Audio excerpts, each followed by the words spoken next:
वडेरा साईं, मैं कोई ख्वाब तो नहीं देख रहा। आज आप हम गरीबों के पास आए हो, खैरियत तो है? कैसे आना हुआ वडेरा साईं? अरे बाबा, मुझे अभी अभी पता चला है आपका दादा इंतकाल कर गया है। मैं उसकी ताज़ियत पे आया हूँ। आपका दादा बड़ा नेक इंसान था, हमारे साथ उसके बहुत अच्छे ताल्लुकात थे, बाकायदा फैमिली टर्म्स थे उनके साथ। बाबा वडेरा साईं, मेरे दादा को तो मरे हुए 5 साल गुजर चुके हैं, तुम अभी आए हो ताज़ियत करने? लगता है इलेक्शन करीब आने वाली है। अरे बाबा, ऐसी बात नहीं है, हम आपके गम में बराबर के शरीक हैं। बस इलेक्शन आने वाली है, वोट की आपको भारत हो। मेहरबानी करके सारे गांव वालों को भी कहना वोट मुझे देना।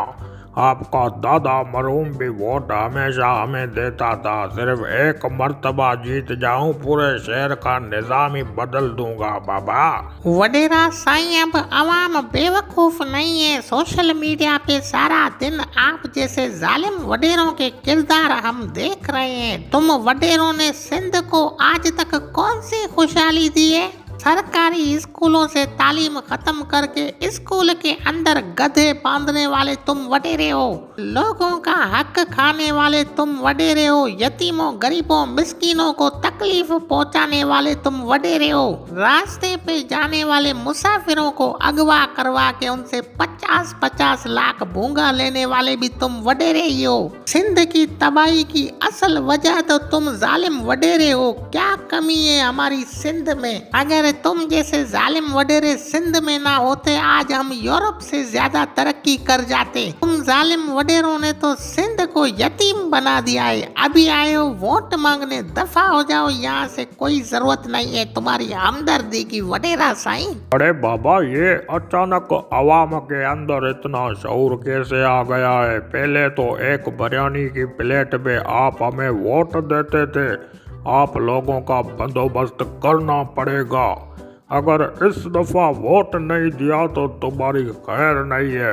वडेरा साईं, धमकाओ किसी और को, अब वो वाला वक्त गुजर गया। अवाम के अंदर मुकम्मल शऊर आ चुका है। हम बेवकूफ थोड़ी हैं जो आप जैसे जालिम लोगों की गुलामी करके अपने बच्चों को जुबा करवाएंगे।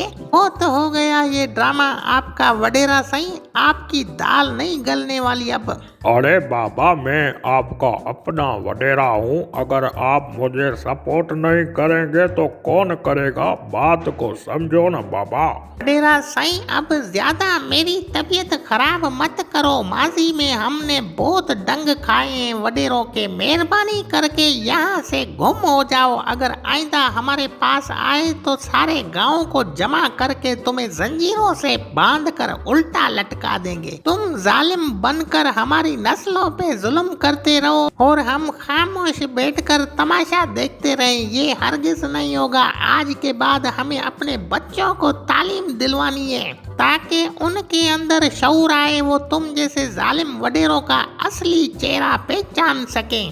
अरे कमदार, ये लोग तो बहुत समझदार हो गए हैं। बाबा, सारा काम सोशल मीडिया ने खराब कर दिया है। पहले हम वडेरे गरीब अवाम पर जुल्म करते थे तो कोई हमें पूछता भी नहीं था। अब तो सोशल मीडिया ने हमारे किरदार को वाजे कर दिया है। बाबा, अब लगता है हम वडेरों का दौर जाने वाला है। जल्दी करो कमदार, यहाँ से भागते हैं। अब हम वडेरों की दाल नहीं गलने वाली। बाबा अब मेरा सिंध की सारी अवाम से यही पैगाम है कि इन जालिम वडेरों को पहचानो। इनका असली चेहरा कोई और है। 70 सालों से ये हमारे ऊपर मुसल्लत होकर हमारी नस्लों के ऊपर जुल्म करते आ रहे हैं और हम इनको बिरयानी की प्लेट पर वोट देकर जितवाते हैं और फिर इनके जुल्म बर्दाश्त करते हैं। अगर तुम अपने बच्चों और आने वाली नस्लों की हिफाजत चाहते हो तो इस इलेक्शन में अपना वोट बड़ी सोच समझ कर देना।